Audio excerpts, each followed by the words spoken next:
The first step in the hero's journey is the call to adventure. For Padme, it's the opportunity to escape Naboo and find help for her people. Today, we're going to discuss how Padme takes these first steps into a larger world. We'll also get into the introduction of the real hero here, R2-D2. And we save the best for last. We're going to wrap things up with Darth Maul. It's a lot to discuss, and still somehow we managed to turn it into a conversation about ducks at one point. So we're picking up our discussion of Phantom Menace right as the Jedi and Jar Jar arrive in Theed to rescue the Queen.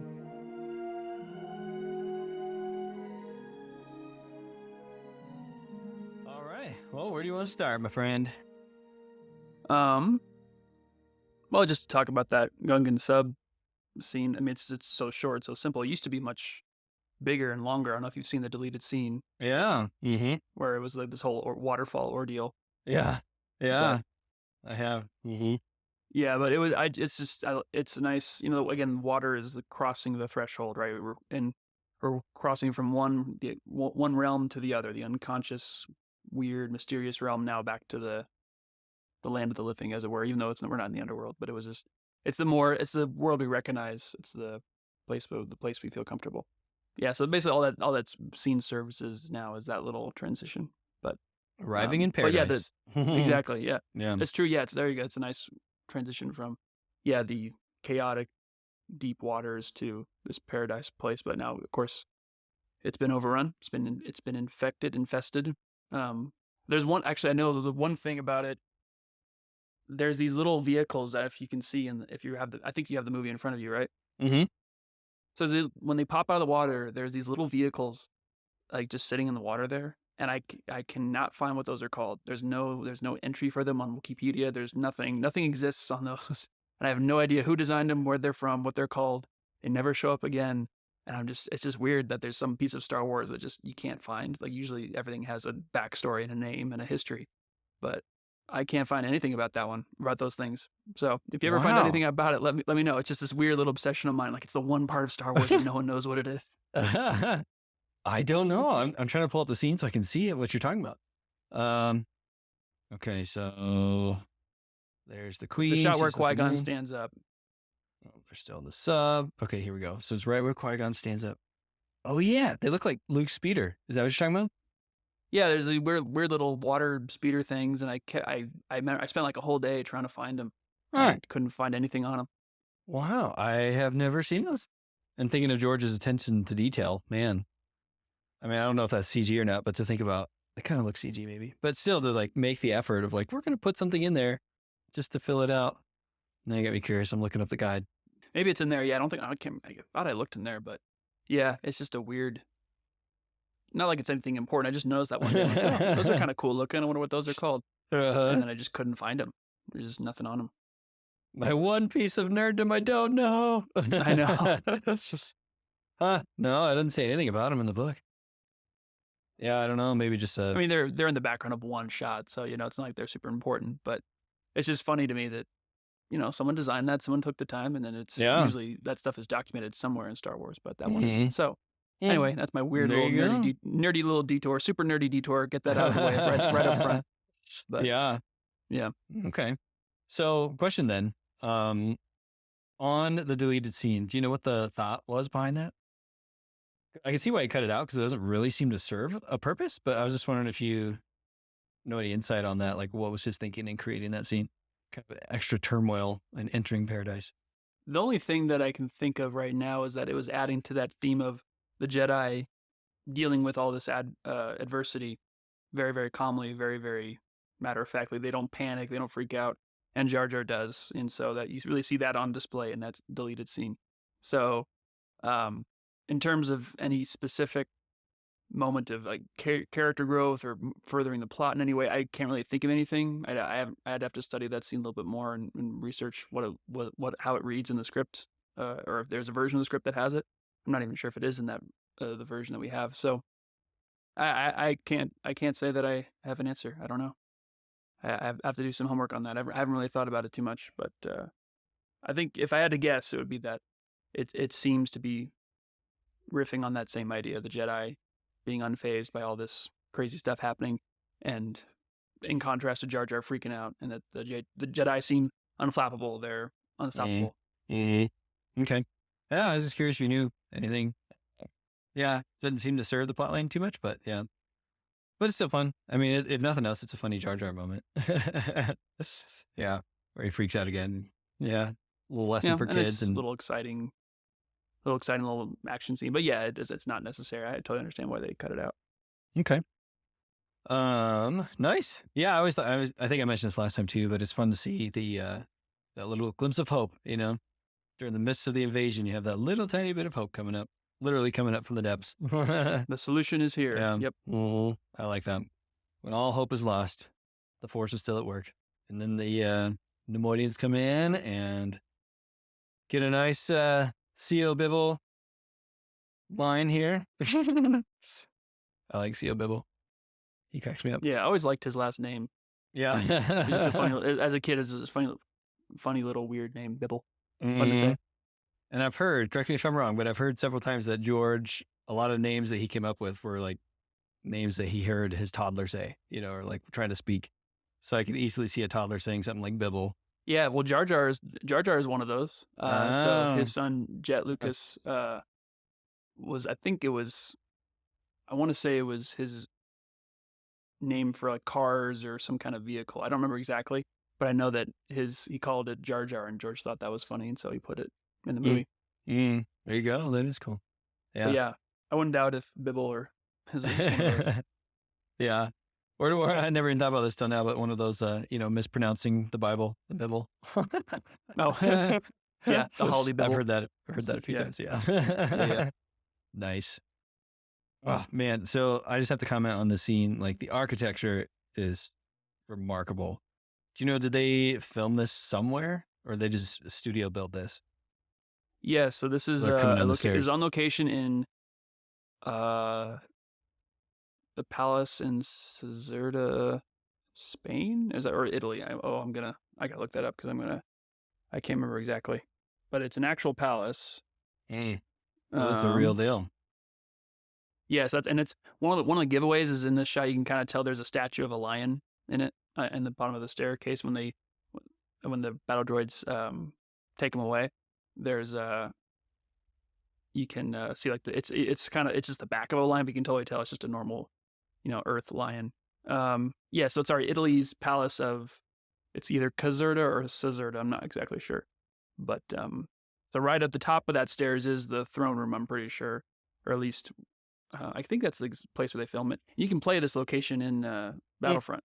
Oh yeah, the newer one. I don't know if you remember that, but yeah, so it's an actual place. And they didn't really do anything to set dress it much to make it seem more Star Wars here. I think most of this is it's like 90% the actual location. Okay, man, it's amazing. Sorry, Spain shows up in episode 2. My bad. So yeah, Italy is where they filmed in the first. Yeah, wow, so cool. Just it's a beautiful spot. Yeah. I mean, it is really just beautiful looking at it all. Wow. So I just think it's super cool. Yeah. So how about the dialogue here? What are your thoughts on the dialogue? We get some of the behind the scenes a little bit, their plan, just ratifying the treaty and we're going to persuade you through suffering, suffering of your people, her stubbornness. What do you think? Any thoughts on the dialogue there?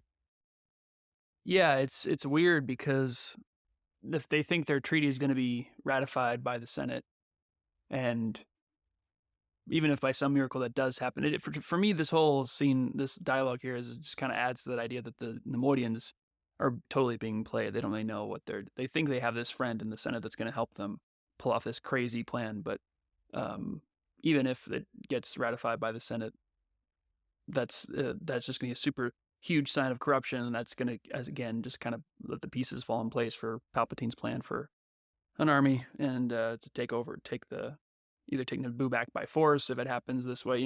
There's all this. They're not going to succeed here, and the fact that we're confident. What does he say? That we're confident the treaty will be ratified by the Senate or something like that. It's that's don't know why they're confident. That's a really dumb plan, but but they've been told lies by Sidious. He's poured the poison in their ear, and he's they just don't know it yet. So, and then, yeah, just the fact that the people suffering. There's a lot of kind of brutal stuff happening that's, or at least about to happen in this story of kind of behind the scenes. You don't really see it because it's a kids movie, but yeah, they're put in camps. There's suffering and death happening on Naboo that we don't actually ever see, but it's talked about, and it's kind of easy to forget about it since we don't actually see it. But it's a horrible situation that's happening. Um, so this is kind of just a taste of what's in store for the Naboo people. Mm-hmm. Yeah, I've always found that really interesting. I mean, those are very, very like Nazi terms. You know what I mean? Concentration camps, detention camps, suffering of people. I mean, that kind of stuff's really pretty intense. And I've always kind of thought how interesting it is that you never see any of that on screen. Not even hints of it. And I understand why if your audience is children. Um, I just always found that interesting. It kind of, to me, it feels like it removes a little bit of the teeth. You don't really see that lived out a little bit. So, like even thinking back to something like when Vader's tormenting Han, even that little bit, it showed you right away, this guy means business. And I always kind of thought it was interesting how there's nothing like that in this one at all to give that a little bit of teeth. But I also thought it was kind of fun at the same time because you don't know if they're lying or not. I mean, clearly they're in the detention camps, but like when she's looking at that transmission, when Seal Bibble's talking, saying, "You must contact me," and the people are hurting and dying and that kind of thing. You don't ever quite know if he's lying or not. I kind of like that at the same time, because, us, especially as we're older, we want to see the teeth of the dark side. We want to see what they do. But it's like, ooh, this is also part of the dark side. Like, are they lying? Are they not? And it's kind of a fun balance. But I was just curious on your thought because there's a pretty intense threats, you know, process them, Yeah, stuff like that. Yeah. Mm-hmm. yeah, it's true. There's a lot of that. I like how you said that. The dark side does do a lot of that manipulation of, is this going to happen? Is this not? There's a lot of, think about Luke in Cloud City. Is he seeing a vision of the future as it is actually happening, or as it will happen? Are his friends actually being tortured, or are they not? He doesn't know. Is Padme actually going to die, or will she not? Like Anakin doesn't know. And yeah, it's a similar thing here later on in the movie, like you said, when Padme sees a transmission. Are my people suffering and dying, or is this a trick from the Federation trying to get me back so they can have me sign the treaty? So there's a lot of that, yeah, and that's a lot of that mystery of what's actually happening on Naboo is played up now in this version of the movie. Because I guess there was a version. We'll get to the scene later, but there's a certain key piece of dialogue that is left out of Sidious's. Sidious has a piece of dialogue that is cut short, and in the final film and in the script, in the original screenplay, there's a line in there that actually tells you a lot about what's actually happening in Naboo. And so it becomes less of a mystery. But I think it's interesting that it was taken out because, as you said, there's a lot of mystery as to what's happening on Naboo. While we're out in the galaxy, out in Tatooine and Coruscant, we're wondering what's really happening. We never really cut back too much. Especially when we do cut back, we only see the Neimoidians, we don't see the Naboo people. So there is this mystery about what's actually happening. And so I think that, yeah, I think it was, I wouldn't be surprised if that line was taken out strategically to facilitate that mystery. So I think that's all I was saying. We'll get to that scene in a bit. But Okay. I think that's cool. And I'm kind of appreciate that. And just learning about the dark side, and you see these Sith tell the truth most of the time. And I always thought that was so interesting.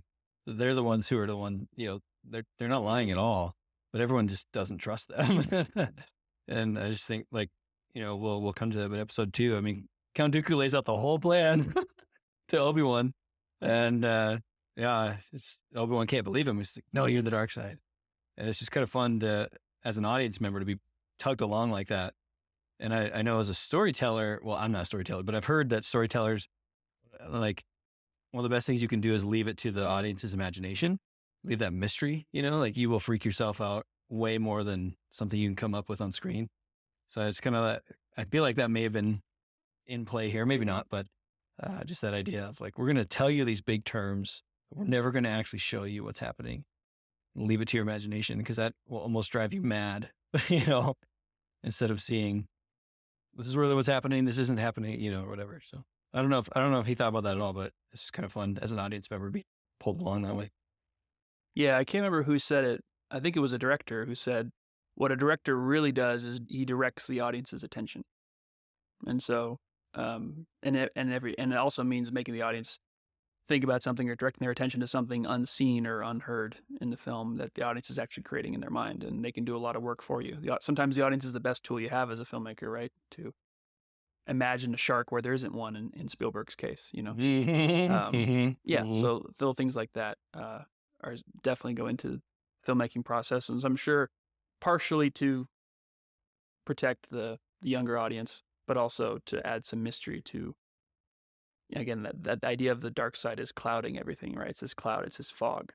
So you never quite get a clear picture. You don't know if what you're seeing is the truth or if it's shades of it or if it's a total lie, if it's a total sham. You never quite know exactly what's going on. You're sort of duped along with all the other characters until the end. You can kind of see, you can look back and see how all the pieces fell into place. But in the moment, you don't know what's happening. And I think that helps immerse you as an audience for sure. Yeah, it is. It really is. Immerse is a good word for that. It just draws you in. You're engaged. Yeah. The imagination is so powerful. Yeah. I also like how, there's no struggle here. Like there's no battle. I mean, they just come, it's just boop. Next scene, like the first scene is them marching on the city, flying in front of the window. Next scene, they're just walking down the stairs pretty much with her. There's no resistance at all. And her whole guard is walking behind her. It's just like, boom. There is nothing to this. We just, piece of cake, Yeah, it's sad. Yeah. It's she said earlier in the scene, I will not condone a course of action that will lead us to war. And Panaka was like, we have security volunteers, but they're no match against this army. And so there's no resistance. Yeah, there's no fighting. And so there's this beautiful, peaceful place, this paradise that's going to be given over without any kind of fighting over to this evil infestation. And so, and you can kind of see the sadness of that reflected in the queen right here. Is she's dressed in black now, mourning, sorrow. The last gown was like cherry red. It was that fruit-like kind of red. Red is one of, if not the most like striking of all the colors, and black is the absence of color. Well, no, it's not. Or I think it's white is the presence of all colors, and black is the absence of all of them. I can't remember what that. I don't know. Good question. I heard there's that weird. That's artsy. I've heard that before. It's either I'm pretty sure that's right. That white is the presence. If you put all the colors together, you get white, and you take away all the colors, you get black. It might be the reverse of that. I'm not sure. Either way, it's the absence of life, and it really kind of sets off her white face makeup in a totally different way than it did in the last dress, because before it was the red and white. Now it looks like the life has been drained from her face, right? She looks very corpse-like, it's like death and sorrow and sadness right now. Really good point. Mm-hmm. Yeah.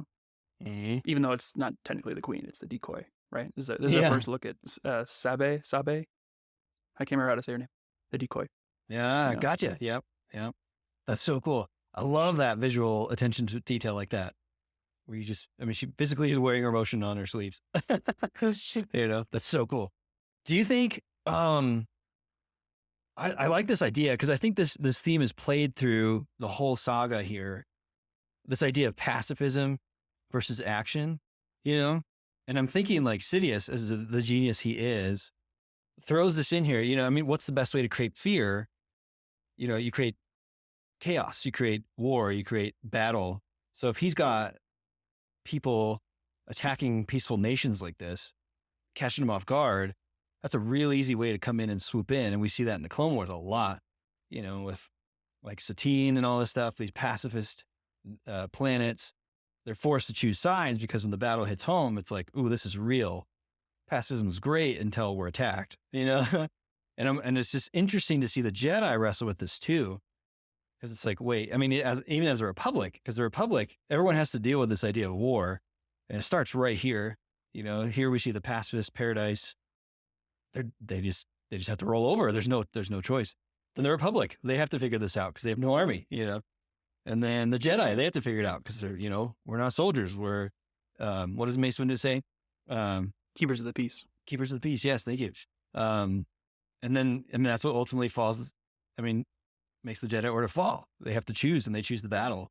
And then Yoda, and even in Empire Strikes Back, he's like, no, war, not make one great, And it's Luke's pacifism. I just think it's really fun how George just intertwines all these themes, and you're just kind of like, wait, what should I do? And it's not always black and white. And I don't know. What are your thoughts on that? Especially like right here as we see that with Naboo just being forced to roll over. Do you have thoughts on Yeah. that? Well, it's interesting, yeah, because right now the Queen is pulling the pacifist move, right? We're not going to fight. It's like those the lemur people in that one episode of Clone Wars. I can't remember exactly, but where they refuse to fight. Same thing.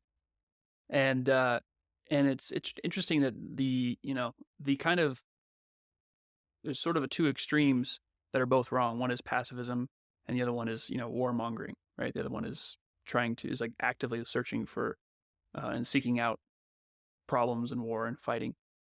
And it's like the middle ground is something like, it's like activism, or like I'm not sure what the right word is, but I've heard. Actually, I think Lucas did say that her story, she goes from a pacifist to an activist. So she doesn't go all the way to a warrior. She doesn't go to someone who wants to fight, but she's someone who will do what it takes to defend what is right, even if that means fighting.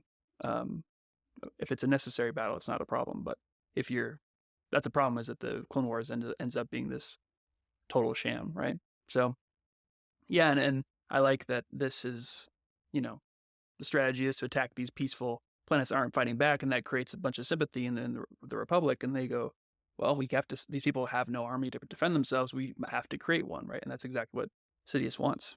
So this is his first step towards that. And so you guess the idea would be that he would keep doing this, if Padme doesn't interfere, she doesn't come back and fight, that the Trade Federation would just keep taking over planets and force them to sign treaties until the Republic actually did something and actually funded an army for Sidious. Actually, or not funded, but made a motion to create an army. So, dude, I never even thought about that. I never even thought about Sidious trying to like create sympathy for himself and attacking his own planet. mm-hmm. And totally. then that would totally win the sympathy vote. Yeah. Wow, I never thought about that. That's how one of the reasons why he went. He talks about that. I think he said our situation will create a strong sympathy vote for us. Oh, right? I didn't even catch that. Oh my goodness, how did I miss that? Yeah, that's terrible. Yeah, so when Valorum wouldn't do anything, Palpatine would, instead of Padme, would have been the one to say, "Please help us. Someone do something. This Chancellor's not going to do anything. We need someone who actually will help." And since he's the senator from Naboo, they would say, "Well, he needs the most help, so we'll give him the power to solve his problem." Wow! Oh my goodness, how did I miss that? That's so bad. What kind of fan am I? No, you're good. Well, again, it's not stated directly because we never actually see his plan unfold the way he truly intended it. He makes little corrections here and there. He calls an audible here and there. But so I had to think about that too, and I got to go, oh wait, what was his plan actually before this all unfolded? So there's some that we should talk about that at some point when we get to kind of more into like the Coruscant stuff. We'll have to like lay out what his actual plan was before Oh, that'd be so cool. The Padme kind of like throws the wrench in it, because it actually makes a whole lot of sense. Because I know a lot of people are kind of down on the whole Trade Federation, like again the whole treaty thing, like that wouldn't work. They wouldn't be able to sign a treaty just to take over a planet. No, no one would have allowed that. But that's part of the plan actually. If you break it down. So we'll have to get into that for sure when that comes out in the movie, for sure. So cool, man. I have so much to learn. Wow, that's awesome. Yeah, it's so neat to see all these characters wrestle with it, because every single character in the Star Wars universe has to wrestle with that idea. Do we sit back and do nothing, or do we take up arms, or what do we do? And Luke is a great picture of that. He kind of finds the balance in the end. It's like, well, you take action. He's a Skywalker, but his action is love, in the end. So it's just so cool. And Padme sort of resonates with that too. Love of her people, Yeah. And Anakin even too, but Palpatine will exploit it and twist him. Yeah. That's so cool. Anyway, sorry, there's a big theme here. That was just introduced it kind of right here. And I was just curious on your thoughts on this. And I like how you've said several times now, just like, this is the beginning of her arc. She's still kind of in that naive stage. She's still like, wait, we got to trust in the Senate, but I'm not sure, Yeah, that's pretty neat. It's fun to watch it play out. The decoy is part of that, right? So like I said, this is our first look at the decoy, and it's a part of her storyline because she's hiding, right? She's not accepting responsibility. She's not doing what's necessary. Mm. Now, obviously, she doesn't want to be killed because that doesn't do well. That's not going to do anybody any good. But Huh? so there's a practical reason for the decoy. But by the end of the movie, she does get her hands dirty. She tried diplomacy. She tried politics. She tried it her way, and it went nowhere. And so she has to shed the mask and do what she's been afraid to do, and courageously fight for her people's freedom. So she Wow. steps out in front of Boss Nass and says, "I am Queen Amidala." Like she doesn't Mm. let the bodyguard, take Man. the responsibility of the consequences, right? And so she has Wow. she has to drop that mask, stand in the light out there in front of everybody and take the risk. And she has to sacrifice her own safety and her own protection to ensure the safety and protection of her people. And so it's, What? again, it's selflessness. Oh, dude, you keep blowing my mind like every week. That's so cool. Wow, I had no idea. Like just the thought of her like even hiding behind a decoy, like is such a big, powerful picture for what her heart is right now. Wow, that's so cool. Oh my goodness, dude, this is so awesome. No, Uh, and that's why I that's love so- looking at these. Lucas is so smart, right? Because it's this practical thing. At first, you're like, of course she has a decoy, yeah, of course, to protect her, whatever. But everything has, you can add, if you're creating a story, you can add this level of meaning to it if you want. And of course, Lucas does want to do that, and so he adds this other level of meaning to the idea of a decoy, of a mask, of a protection that she has to shed and get rid of that. And then she's standing out there. At the end of the day, it's Padme leading the battle against Naboo. It's not the Queen and with all her makeup. Like you said, I really liked when you talked about that the makeup is kind of part of her mask, and she's basically taking that off when she's fighting for her people. There's no mask anymore. It's Mm. her. She's out Oh, there that's so getting her hands cool. dirty. Wow, that's so awesome. And so I have to say this because we just watched the beginning of Attack of the Clones today. Like the last time you see her do that is the very beginning of Attack of the Clones. You never see her do it after that. To the Clone Wars or anything. It's always like, okay. It almost feels like she learned her lesson right here, which what you're saying. Episode 1, then episode 2 is like, maybe we'll try the old ways a little bit. And then it's like, nope, we're done. I just need to be Padme. We're going to move forward. I'm going to do what I want. Well, remember how she says, I don't like this idea of hiding in episode 2, right? Mm-hmm. Totally different from the Yeah. Padme in this movie. That's so cool, man. Dude, every week, that's so cool. I love this. This is great. You just blow my mind every week. That's so It's awesome. fun. I love looking Yeah. at it too. It's so fun to dissect this stuff. Yeah. Wow. And just that adds so much power to that scene at the end of this movie where she comes out to Boss Nass and is like, this is it. This is me. Wow. I never thought about that. It's so cool.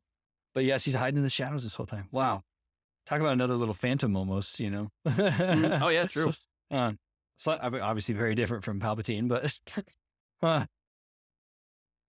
wow. Sorry, I'm like on a whole that just blew my mind. All right, back to the scene. Any more thoughts on that? Or... Yeah. Oh, that's what I was gonna say. I like this shot because in the same the shot of them walking down the stairs, because visually you get to see, you have the Queen and her. I guess again the decoy, but at this point we think it's the Queen, in her, very elaborate dress and garb or whatever. And but contrast with that, you have the Nemoidians who also wear these kind of grand costumes and headwear and all that. But they kind of clash with the cold mechanical world the Nemoidians are from, right? They don't really fit with all the battle droids and like the metallic ships that they're in. And, again, we talked about their original design.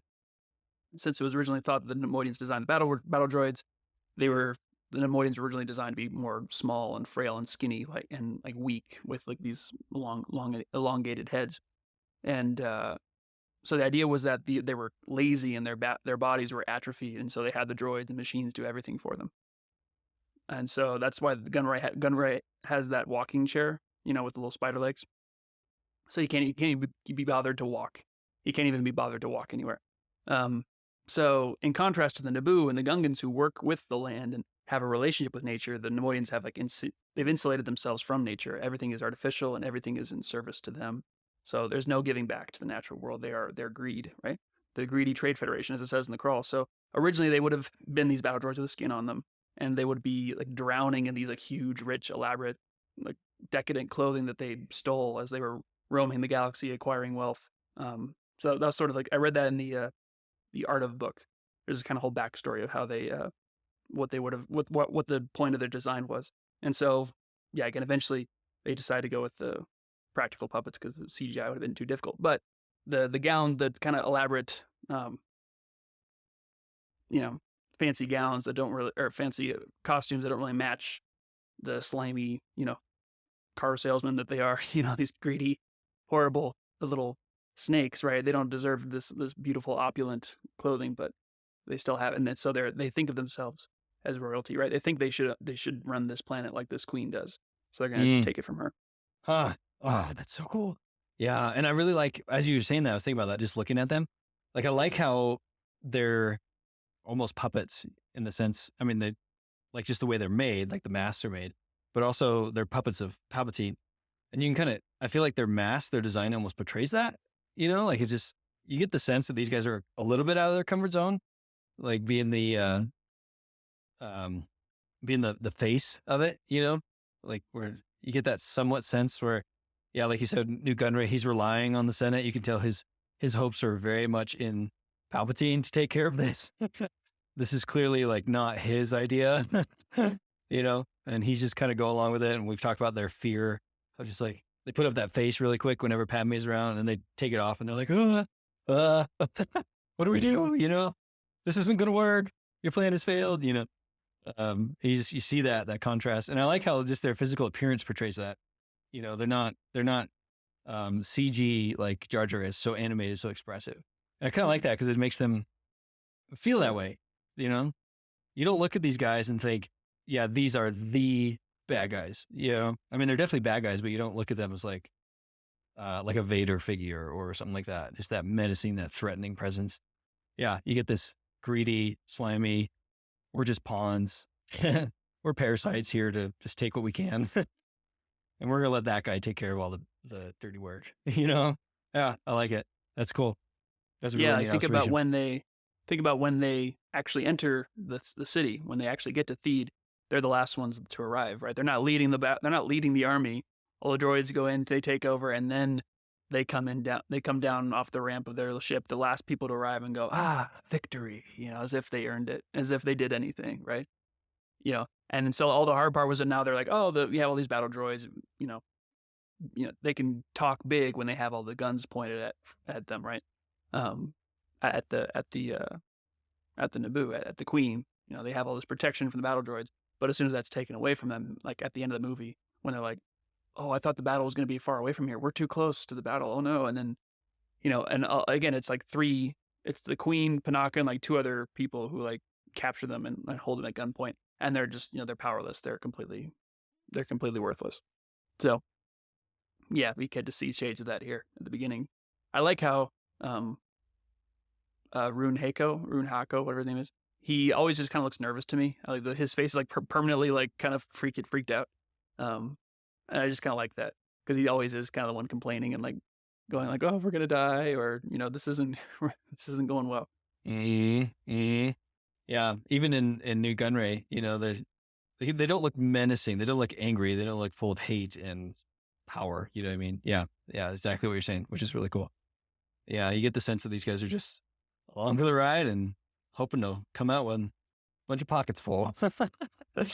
Yeah. Oh, that's so neat. I think as we move on, like unless you have other thoughts, but see No, them. we can go to this scene, yeah, where the Jedi show up and save him. Mm-hmm. Just from an art perspective, I love those scenes. This is shots of them coming down the stairs. It's that huge wide angle. George again paying attention to the detail with the birds just flying around. It's like, man. And somebody had to design all the statues. I don't think those are part of the original palace, are they? Like on location? No, Yeah. no, those are figures from Naboo mythology. Technically, that they've turned into these huge, 100-foot statues. Yeah, I have the shot pulled up here. Mm-hmm. Yeah, it's beautiful. I'm pretty Ah, sure the only thing so they cool. built was the stairs themselves, like just part of them, and then the rest of it is all like a CG extension or a matte painting kind of thing. But it's still beautiful. And then that huge wide shot. Man. And just what world building, There's so many stories here that just that one shot, there's so much history. You can just literally see it. But George isn't going to tell you about it. It's just, nope, this is just the culture they live in. Yeah, and Oh so yeah, cool. and how many times have we seen this picture in history, right? Tanks in the middle of a beautiful city that's being, how many World War II cities went through this? Paris and I just seen all those tanks in the middle of this beautiful, plaza, and all these, again, soulless battle droids as symbols of death and lifelessness, taking away all these people dressed in these beautiful bright colors and ornate, handmade, craft. Like it's like the art and beauty and everything is kind of itself being invaded and attacked and confined in this shot, which is I love the symbolism there. Oh man, yeah, that's so cool. And correct me if I'm wrong, but George was really inspired by World War II for Star Wars, wasn't he? Particularly the older three, but I mean, you can definitely see the influence here. Yeah, Yeah. basically the two wars that he took a lot of inspiration from for the original Star Wars story of the first three was, World War II, mostly in terms of the aesthetics of like the Nazis and you see that in the Empire a lot, right?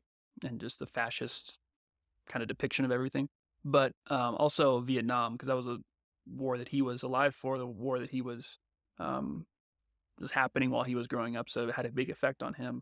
It's also kind of the same idea of the Revolutionary War here in America, where we were a bunch of farmers, not trained soldiers, but we knew the area, we knew we knew our homeland, or even though a lot of them weren't born there, that they'd grown to. We learned this landscape, we knew the area, and then the British, the biggest force in the world at that time, they lost, and so the idea of the little guy, the rebels, just being a small band of rebels, right, able to take down a huge empire was always an idea that appealed to George. But aesthetically, for sure, there's a lot of World War II influence in there. But I guess I said there's only two, and then I threw in the American Revolution. But there's three.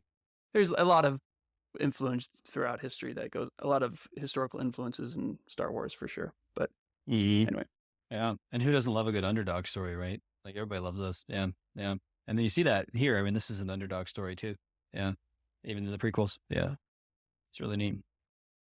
That's so cool. Yeah. Well, I was curious about that because you feel that, especially with the tanks in the streets, you really feel that World War II.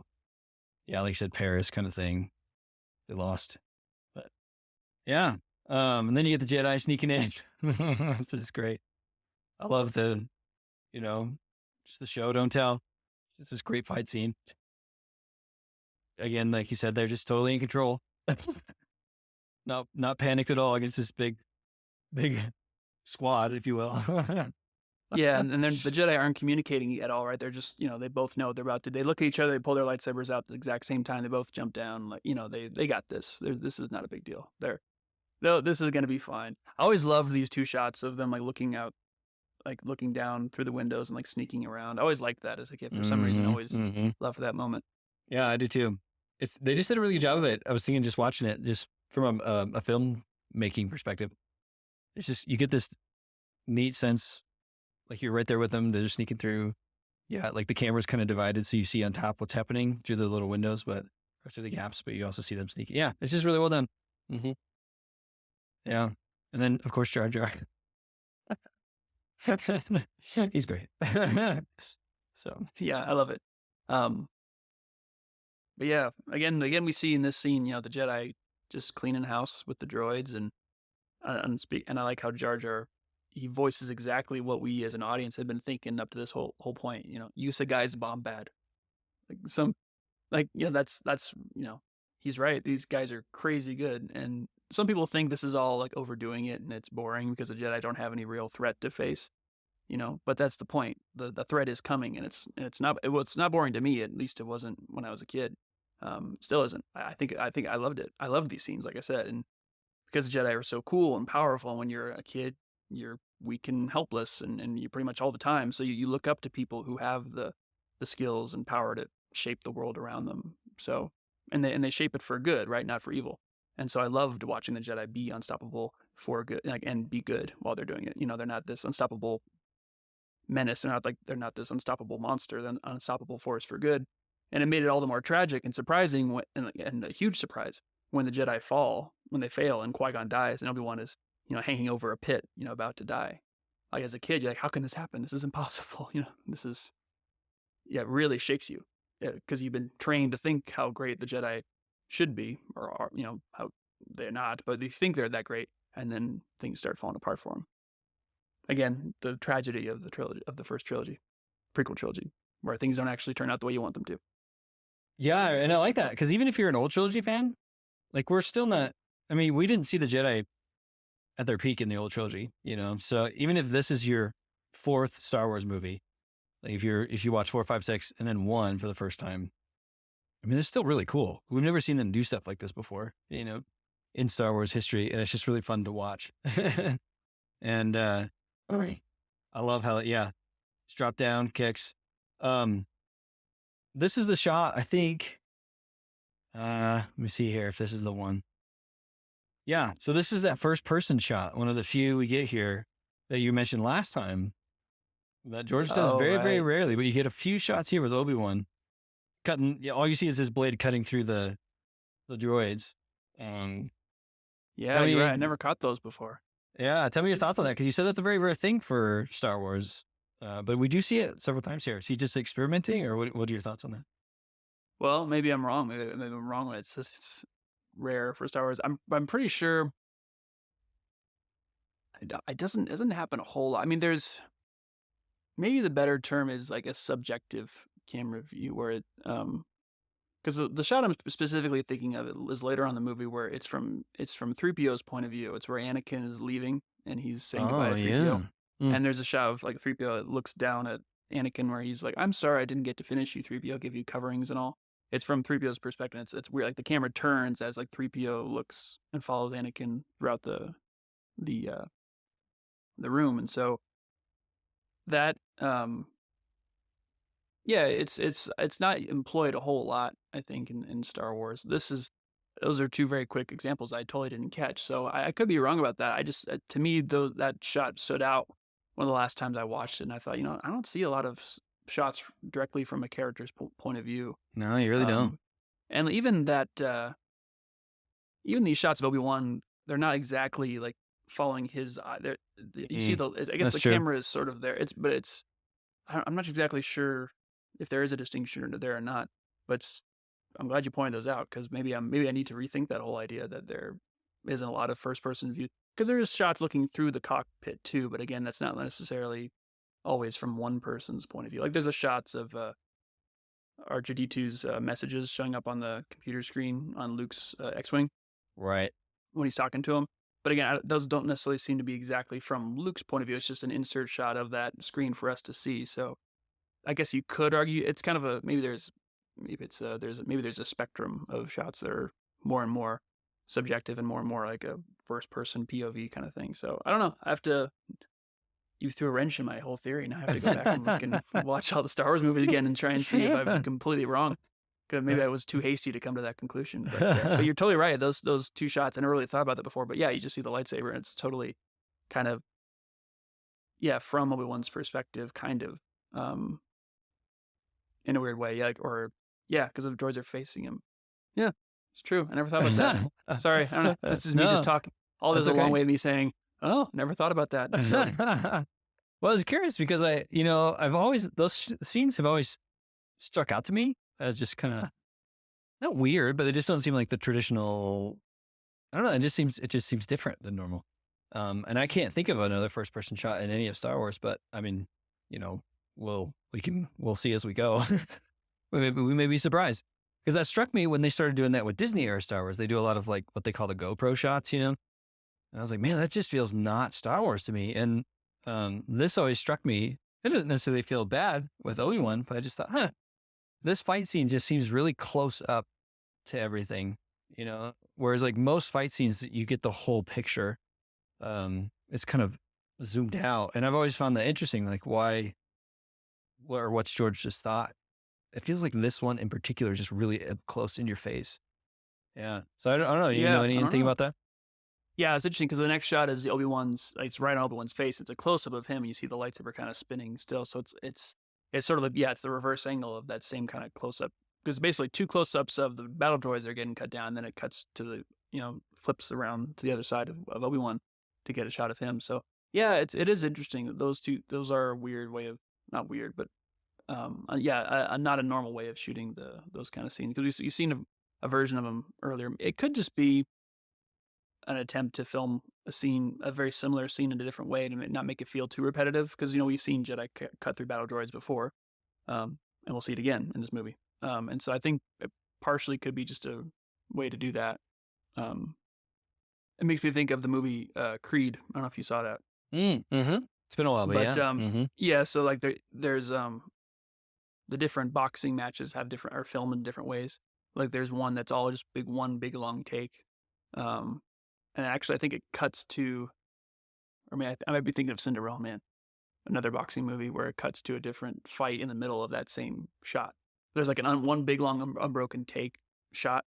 That's one fight, and then there's the final fight has multiple cuts and slow motion. So each fight kind of has its own style. That way, they don't feel too repetitive. Because especially with boxing, you're two guys in a square, punching each other. That can get really repetitive and really boring if you're going to film it the exact same way every single time. So this might be an effort to do that, just to film these kind of scenes in a different way, just to make them feel a little more fresh and not as repetitive. And it's interesting. I noticed this. I thought about that too. That Star Wars is kind of known for these kind of wide shots of the battles happening. But if you look at the fight between Qui-Gon and Darth Maul in this movie, it's all close-ups. It's all like bits and pieces. You don't never quite really see what's happening. It's very, very what's the word? It's very maybe esoteric, or it's very kind of experimental, kind of like montage kind of filmmaking. The way that Lucas made a lot of his short films before he made Star Wars. Star Wars is actually kind of a departure from the style that he originally liked. Star Wars is much more traditional Hollywood movie, and he liked to do a little more experimental, weird shots, kind of stuff like that. And so those scenes, also like I think of the scene in Episode 2, the fight between Anakin and Dooku, when it's it's in the dark, yeah. it's just colors and lights, and that starts to get very sort of, George would call it a tone poem kind of style. And so this might be bits and flashes of that in this scene, but it definitely shows up here in the Episode 1, the first fight we get in Episode 1, which is Maul and Qui-Gon. And I think it's part of it definitely is saving the big epic spectacle, the lightsaber fight, for the end, right? That's really the payoff for the lightsaber battles. You don't want to have this really cool fight in the middle of the movie, and then the one at the ending being kind of a letdown. So Yeah, I think that might be part of it. But yeah, okay, that's interesting. I never really curious. clocked those three shots in that way before. So yeah, I'll have to rethink my whole theory there. Go home and rethink your life. Yeah, exactly. Totally. Yeah. Well, I was always really curious. Even as a kid, I just thought it just stood out to me. Like, I was supposed to get something here. Like, why is this so up close?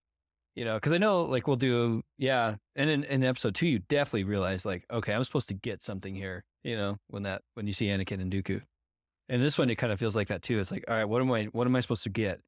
And maybe it's just how calm and collected they are, that this is no big deal, because it's just so, here we go, just slice through them like butter.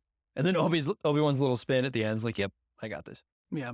I also love how Qui-Gon like takes down a droid and puts away his sword in like one motion. Like his lightsaber is like deactivating as it's going into his belt. Like he could like burn a hole through his robe if he's not careful, but he's so good at it. He's like, boom, and goes away immediately.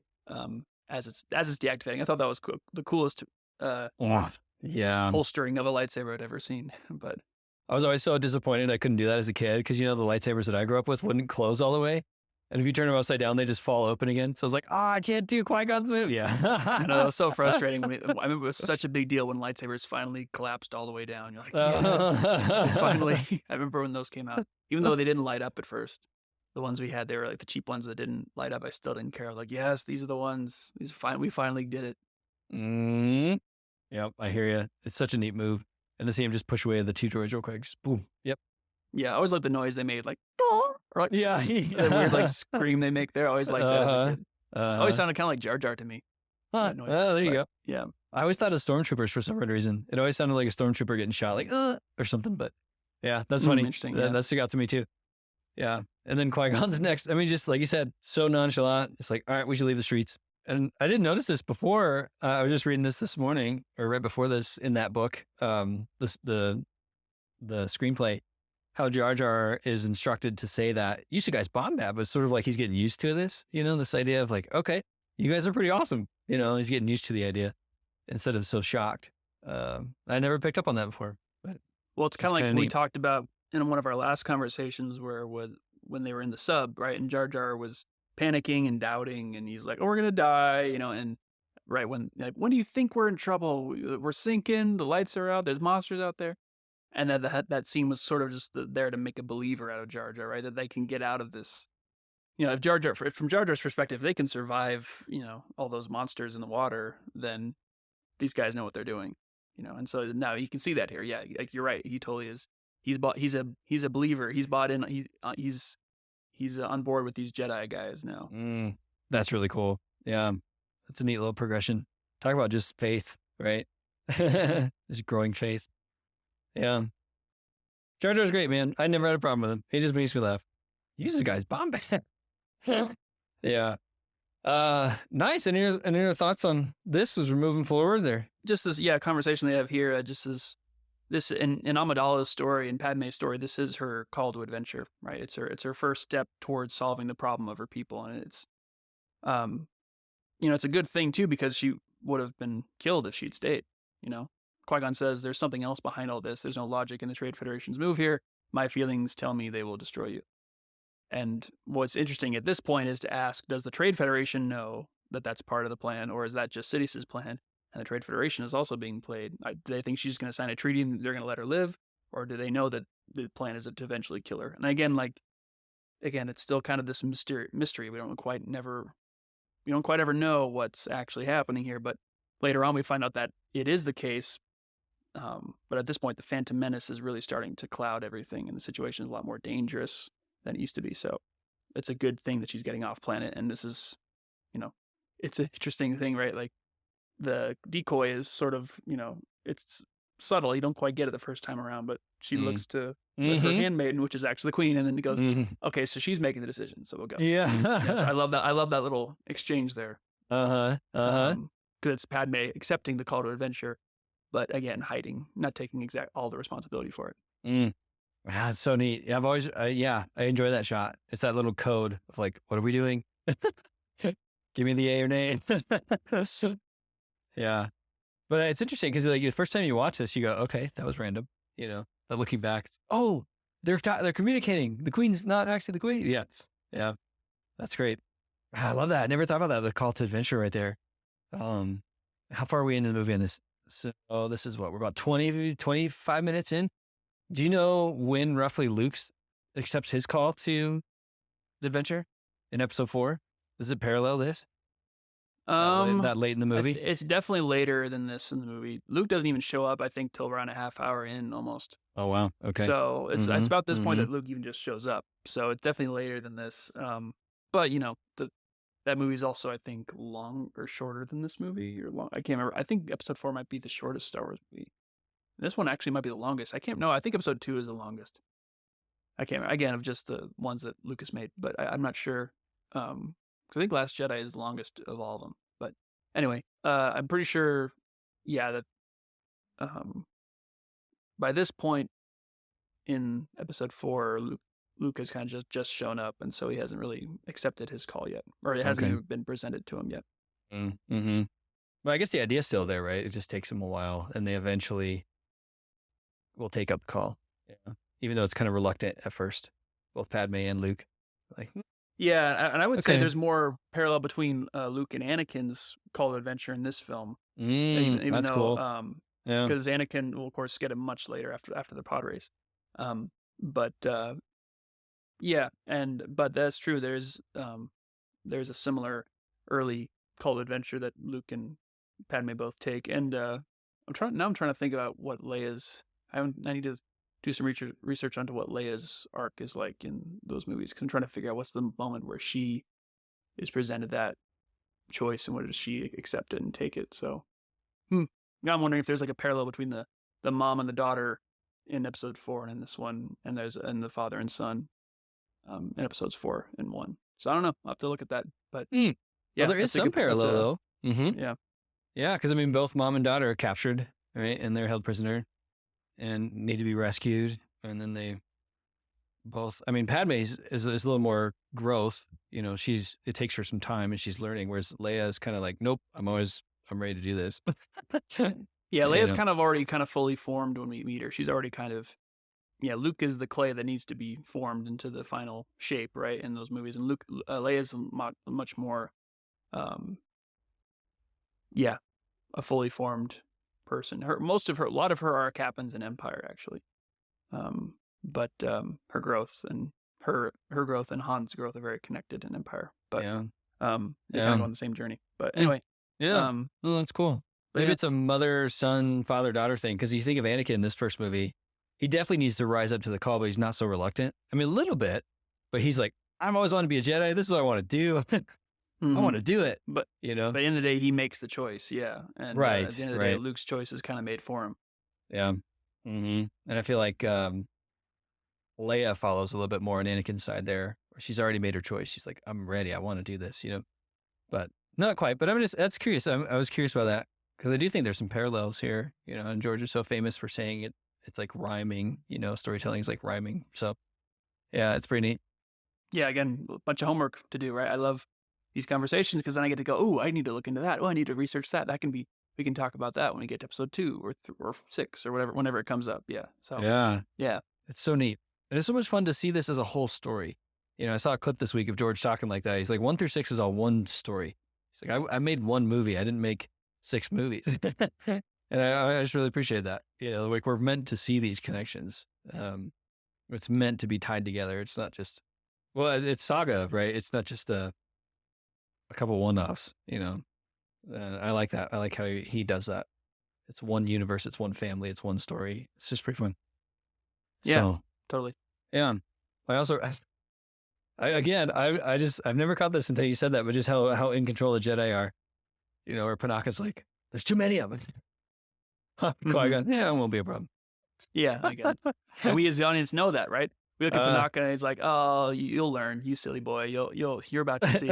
You're about to learn." Yeah, that's right. That we're learning with Jar Jar. Oh, these guys are great. They're in complete control. We got this. Yeah.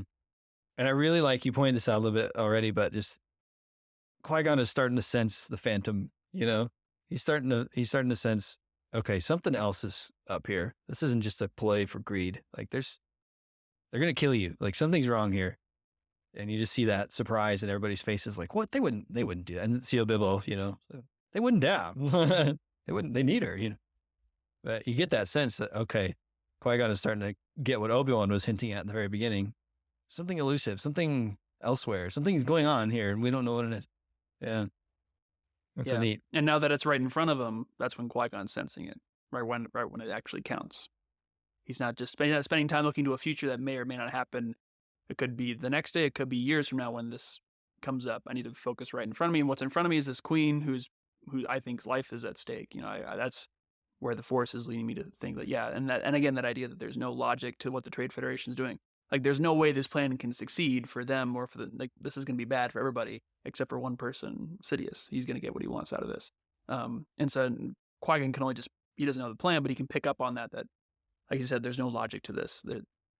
A treaty to take over the planet, they're not going to get away with that. And you're not going to be able to just walk around freely for them to pull this off. They're going to have to kill you. So there's all this. Yeah, it's so cool how he picks up on that right here. And at this point, as an audience, we believe it. We don't quite know how it works, but we trust Qui-Gon. So even though we're not exactly sure what's happening, again, like Jar Jar, because that's the audience surrogate at this point, we are Jar Jar at this point where we go, okay, I'm scared. This is freaked out. I don't know what's going on, but this guy seems to be in control. He seems to be calm. Let's go with what he knows. Let's go with these guys. These guys have it together. And even Obi-Wan, when he walks down to the pilots, he's like, I'll deal with that. I always thought that was so cool. Yeah. Like, yes, Obi-Wan will deal with it. He's the best. I love that. Yeah. It's just, and it's not an arrogance per se. I mean, it just comes across as like, nope, we got it. It's okay. We're going to trust in the Force. This is what we do. Yeah. But I like going back a little bit what you said. I really appreciate that. And I remember as a kid feeling that, like, this was the moment things got real. And I felt that as a kid, because it was like all of a sudden, earlier, like if you think of it as a family, Qui-Gon's the dad, Obi-Wan's the brother or the son, Jar Jar's a goofy brother, Padme's the sister. Like if you think of it kind of in those terms, it was like when Obi-Wan's concerned at the beginning, it's like, yeah, that's just my brother. Of course he's going to do that. He's freaked out. Dad's in control. Dad's like, yeah, it's fine. But at this moment, it's like dad starts to say, there's something here. You go, ooh, it gives you that panic of like, oh, dad's freaked out. Like, I mean, he's not freaked out, but dad's like, concerned about this? I should be concerned about this. And I remember feeling that as a kid, and I feel it now watching it. It's like, ooh, dad just spoke. Like, this is real. Something's going on. What's going on? I never would have been able to put words to it, but I felt that as a kid, and I still do to this day. Yeah. Yeah. And it's just I just feel like they capture it so well. And just that little bit of line where Qui-Gon's like, something else is behind this. It's kind of like that, like when a storm's coming in and your dad's like, oh, it'll be fine. And then he's looking out the window and he has that look and you kind of go, are we okay? Oh yeah. Yeah. When dad's, yeah, totally. When dad's upset, when the parents are upset, when they're scared and the kid is extra scared, they're like, oh, we're really unsafe. Because even the people I look to who are always, and always know what to do in every situation, they don't know what to do right now. Yeah. That's really scary. Mm-hmm.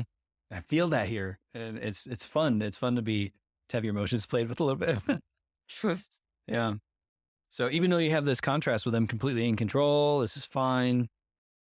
There is a menace out there, and Qui-Gon finally acknowledges it. It's like, ooh, what are we getting into? And I've always loved it. As a kid, how they just walk in there into the hangar, like whatever. Just totally walking like they own the place. Yeah, like we get, and the way they talk to the Qui-Gon talks to the battle droid, he's just like, this is my mission, this is what I'm doing. You just don't really quite know what's gonna happen, because you think like we're so used, especially if you grew up an old trilogy fan. Well, even in just the beginning of this movie, like we're so used to like guns blazing, like there's the battle droids. We go in, we just jumped on and ambushed a bunch of them, like, but now we're just walking in front of them all. I love the contrast there. Yeah, and of course Obi-Wan putting his hand on Panaka's gun, like, nope, I got it. It's okay. That's so great. Yeah. Yeah, it's true. We're kind of Panaka in that scenario, or at least we would be, where we'd be, be on our guard. The enemy's right there. They're gonna shoot us, and Qui-Gon just walks up to him and starts a conversation. He's like, oh yeah, I'm gonna take these guys to Coruscant. And then battle droids is like, I love it says it doesn't compute. Like it's totally doesn't get it.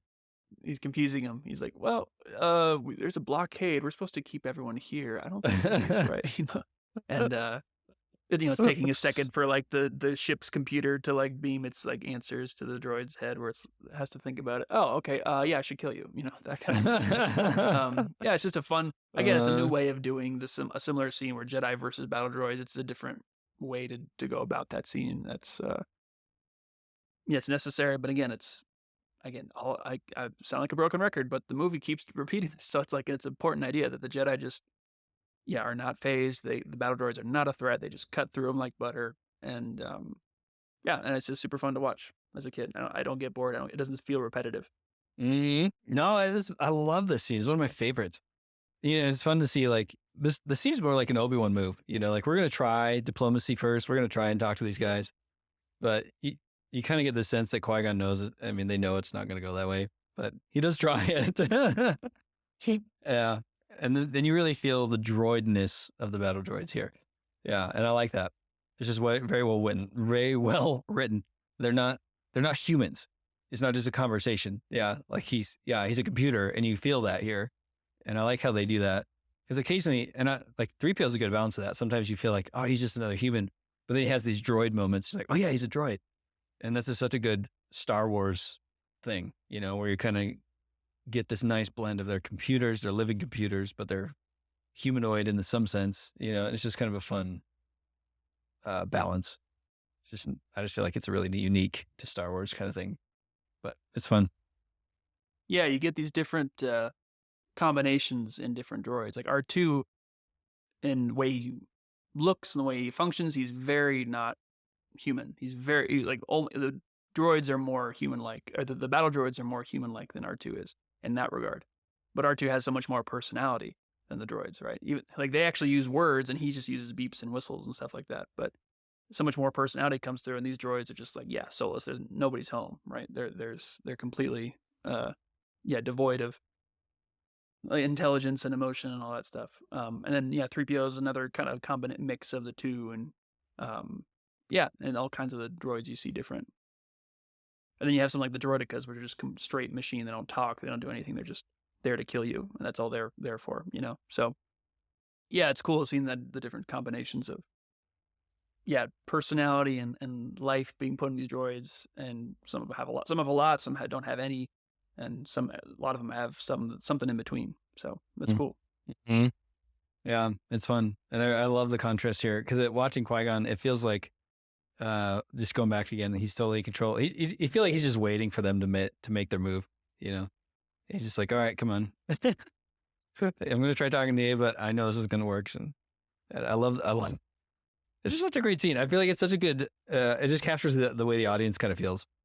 Where like we just watched these guys wipe out all these battle droids. They haven't talked to any of them yet, and we're just having this conversation, and the droid's just as confused as we are by it. Like, wait, what are you doing? You're under arrest.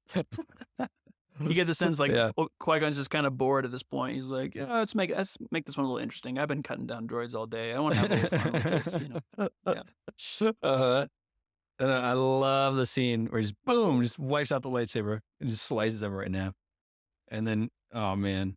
And I feel like this one's so exciting. It's just such an exciting fight scene. Seeing them all just chopped down and the music just boom. It's just all of a sudden right in your face, totally unexpected. Qui-Gon just whips out the lightsaber. You know, it's so great. And where Obi-Wan does like the double kick of the droids. Oh, that's so cool. I love that point where he jumps up and kicks them both. Yeah, and this one is shot very differently from the last one, right? I think that part of that, maybe those weird shots we saw before, that is that contrast. So this one is shot in a very different way. And then there's each of these droid encounters is very, unique from each other. So yeah, this is one of my favorites. The music is so epic, and you know, my kids laugh at this. I laugh at this. We should see the battle droid legs walking. It's just great. Just a nice touch, you know? I mean, we need to remember George is writing to 12-year-olds, and I just think you see that here, you know? It's just great. His original audience. So I love it.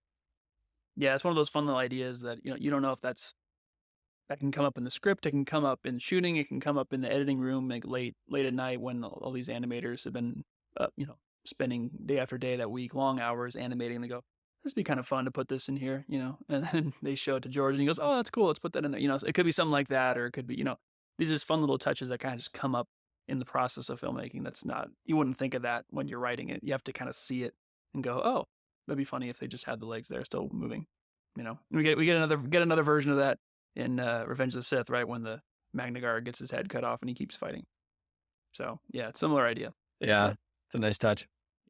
Also, I was thinking about in this scene, we get to see Naboo like technology on display kind of for the first time, like how Naboo could be very easily seen as this place that's from like the 1500s or something, like why would they have technology? But there's these nice little pieces of technology, ships and droids and vehicles that are kind of peppered throughout, and weapons, and they still have an art to them, right? They're like the Queen's ship it's very old school sci-fi, very, shiny metal rocket to the moon kind of look to it. It's very Flash Gordon, and it's curved, it's streamlined, and in contrast to those Federation battleships that surround the planet, right? And it was partially inspired by the 1950s hood ornaments on cars. Like those, like really, kind of really chromed out, like really shiny, really swoopy looking hood ornaments. Doug Chang, I think, took an inspiration from those when he was designing it. And since it is the Queen's ship, as we see in this scene where they're going up against the blockade, it's a ship of peace. It's the Queen's ship, so it doesn't have any weapons. And so it didn't occur to me for a long time, but there's no firing back. No one's firing back at the battleships. There's no one like Luke and Han in the gunner, seats. No one's shooting back at the battleships. Wow. And so they truly are sitting ducks, like Panaka said. So that line never quite made sense to me. Then I thought, oh yeah, there's no guns on this ship. This is just, it's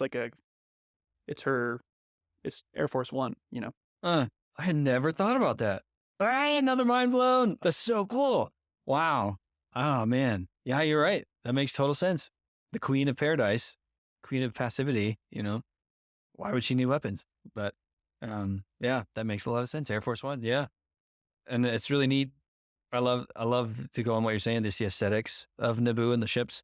I've always loved them. Even when I was a 10-year-old boy watching this for the first time, it's so cool. All of them, just the sleek, the bright colors. I mean, what a contrast coming out of like a New Hope era, where everything's kind of boxy, it's dirty, it's gray. Um, these are so vibrant, and I mean, even the silver, it's so vibrant, so shiny, it's so slick, and I love that. And you just get this sense that it's super smooth, it just glides through the air.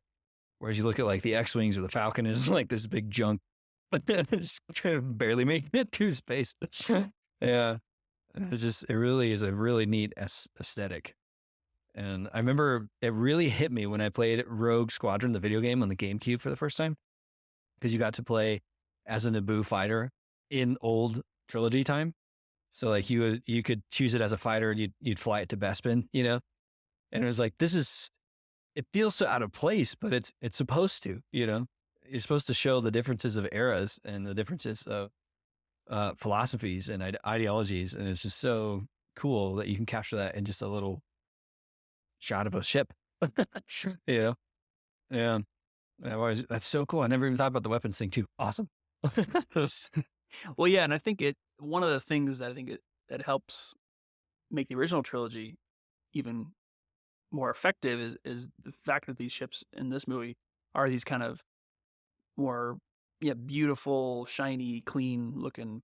There is a lot of like battle wear and stuff on the Naboo fighters. They're not perfectly clean, but still, it Right. it makes the Millennium Falcon look like it does to us now, the way it does to the characters in the movie. Where it's like Luke says the first thing, when he's first seeing the Millennium Falcon in Star Wars, the first thing anyone says about it is, "What a piece of junk," And we don't see that because we love the Millennium Falcon. We think it's the coolest looking ship ever. We love that thing. But if you're in Star Wars, you're like, it's it's just like a gross big dirty semi truck flying down the highway or something. So, But or like an old boat that's leaking or something, and there's smoke coming out of the gross smoke coming out of the smokestack and all that stuff. Like it's supposed to conjure up that kind of idea for the characters in the movie, and so when you contrast that with these ships, you can kind of get a better picture of that. And even though we like old cars and beat up vehicles and stuff like that in our real world because they have character, like the Millennium Falcon has a lot of character. I would say these ships have less character, but they're more, aesthetically pleasing, I guess, more beautiful. I just like how that kind of the contrast of those two now, kind of you point out in that video game, kind of sets you into that you're now in the mindset of the within the universe, within the story. You're not just going, "Oh, cool, a starship," because we don't have those. But if you did have a starship, this would be a crappy one to have. It doesn't look good. It's like you wouldn't be happy to have that one visually, unless it was super fast, like the Millennium Falcon is. It's there for speed. It's not there to look pretty. But, yeah, just that visual arc of what happens. Yep, when like where we've fallen from with the takeover of the Empire, and the contrast. Yeah, that's really neat. Yeah, and I've always got. This is just a nerd thing. I always thought it was really cool how massive her ship is. You really don't quite understand that until you see it fly out of the hangar, where it just like barely fits. It's like, oh wow, this is big. It's a lot bigger, especially later when you see all the starfighters flying out and they're so much smaller. Like, wow. Yeah, I always thought it was kind of neat. Wow, that thing's just huge. And then again, just going back a little bit with how other characters are still needing to grow. When Obi-Wan is telling Jar Jar, he's like, "Stay here." He's still annoyed with him. You get this sense where he's just like, "Stay here, don't touch anything." Like an annoyed little brother annoyed his little brother. Stop it, And you just already see the difference between the way Qui-Gon addresses him and Obi-Wan still addresses him. Like Obi-Wan still needs to learn this arc of respecting the weak, or maybe not weak, but the underdogs, or I don't know what term you want to use for them, but yeah. And it's just kind of a neat, just quick little one-liner. It's in the dark. I like the silhouette. I don't know if there's any meaning to it, but it's just at least kind of fun. Just a fun look. And I would say Qui-Gon still talks to him a little bit like that later on, where he says, "Don't touch anything or grab his tongue." Blade. Don't do that again. But That's true. And I would say Obi-Wan isn't as dismissive of him now as he used to be. Obi-Wan still isn't super excited about Jar Jar, and you kind of get that in the way he's. That's true. It's more like in the body language and the demeanor, but because he's not, what's this? Like that's a really, not who is that? What is this? Like it's a thing, not a person. That's his first reaction to Jar Jar. But so they're both, he's kind of Obi-Wan was, he asked him some questions while they were driving in the sub, trying to be kind of polite. Oh, so why were you banished? Trying to, why were you banished, Jar Jar? Trying to get him to talk and stuff. So there's a little bit of That's progression there, but true. yeah, That it's is still true. very much the older brother. I like that. The older brother saying like, all right, don't embarrass me, like don't break uh, anything. This is a nice car, basically, it's like this is a nice ship. Um, and then, which leads us right into R2D2, right? yes, that's great. And to think like this is the intro for R2, the whole saga. It's just a really neat, I don't know, it's just a neat introduction. Um, and Jar Jar, little boyos. So, yeah, I love that the droids respond to him too. They're all like, "Oh, hey, yeah, what's up?" this, Yeah. yeah, yeah, They're just like, "Well, I it's can't great. talk to the living people over there. They've kicked me out of the clubhouse, so I guess I'll hang out with you guys," kind of thing. Yeah. Yeah, it's just such a good dynamic. I mean, it really does feel like a family dynamic or like a babysitter, where Qui-Gon's kind of the father. And like even in that scene later where he grabs his tongue and stuff, it almost seems like a father saying, "Hey, stop. Like you need to learn not to do that." And Obi-Wan's just like, "Oh, you're such a pain," Yeah. Yeah, you can still their characters, their different approaches definitely still shine through their reactions to Jar Jar for sure. Yeah. Yeah. And Jar Jar does exactly what any child would do. As soon as you drop him off at daycare or whatever, hey, there's the toys. He just like doesn't even really acknowledge Obi-Wan. Hi guys. Let's do some playing. Yeah. But yeah, we meet R2 for the first time here. And I like how you said like it's such a cool introduction for him because like our other heroes, R2D2 really is a huge hero in these movies. And George has talked about that, how R2D2 he loves R2D2 because he is the hero that gets everyone out of their problems. He's he's a very handy droid to have around because he saves your butt a lot of the time. But he I love this scene because it's the normal everyday life of R2D2, right? He starts out in his normal environment. He's a mechanic. He's an astromech, a star mechanic, basically. He's there to fix things in space. And so this is his normal environment for him. And then from here, he gets pulled out of where he normally would be, which is in this staying stuck in this ship, fixing it every once in a while. And he gets to go on his own adventure. He gets to leave his Tatooine, his Naboo. He gets to leave his normal world. He gets to leave Kansas and enter Oz. Now he gets to go on his own story outside of his little ship world, which is where he's been so far. But I also like about his introduction, even though it is a prequel, we had Star Wars movies before this, like you said. The movie plays out as if it's the first movie that you've ever seen of Star Wars, and so R2 doesn't get a big reveal or musical cue or anything. We just get to learn about him in his first scene, just like any other character. So there's not like we don't get his name or it's not played up as a big deal. Of course, if you have seen Star Wars before, you go, oh yes, that's Jar Jar. Or sorry, yes, that's R2. But if you don't, you're going, oh, what's going on with this droid here? And by the end of the scene, after he's saved everybody, you go, oh, he's pretty cool. He's pretty special. Yeah, I love it. I mean, you just get the sense that like, yeah, again, we're just dropping in on where R2's been all these years. Yeah, just daily life. It's fun. I really like that, how there's not a lot of attention drawn to it. And I don't want to pick on the sequels, but that really drew me out of it when they did that for R2 and Force Awakens. It was this big reveal. It was this big musical cue when you see him in Episode 7 for the first time. And it really took me out of it. It's like, I love R2, but it doesn't feel right for some reason. And it's exactly what you're talking about. George has always been, nope, this is just how it goes. So drop in, and this is how the story is. We're right in the middle of it. But you do get a sense right off the bat of who he is. You get this little bit of spunkiness to him because the first thing you really see him do, and the camera's actually focused on him for the first time, is bump right into Jar Jar. He's like, get out of my way, dude. I gotta go to work. Yeah, and he's on this mission. He's kind of silly. I mean, you get that sense right away, which is who he'll be the whole time. He's kind of this little spunky R2 unit. He's just slightly like maybe has a miswiring or something. All the other ones are just like, we're just doing our droid mission. And he's got that little spark of personality, which I think is neat. And I like that because George has always said like droids are just a dime a dozen in the universe. They're no more important than a toaster. But there's something about R2 that's just kind of fun, Like he's the unique one. He's not the norm, and I think that's a neat thing. and you get that one little just bump so into Jar Jar. Yeah. And one thing I will say about the sequels, I will defend that a little bit because they are sequels. We already have met R2D2 at that point, and so we are meeting an old friend when the cover is pulled off and there is R2D2. So it does make a little more sense, I think, in that scenario. But there you go. yeah, but there's a way that Lucas does things. I think he talked about specifically in Empire or Revenge of the Sith, where his storyboard artists were presenting him this the scene where we were introduced to Grievous for the first time, and it was done, and there was just a shot of this clawed hand and a shot of his eye, a close up of his eye, and these kind of different shots of different parts of him, kind of creating this larger image of who Grievous was. And each shot was kind of saying, "Oh, look how cool this is," you know.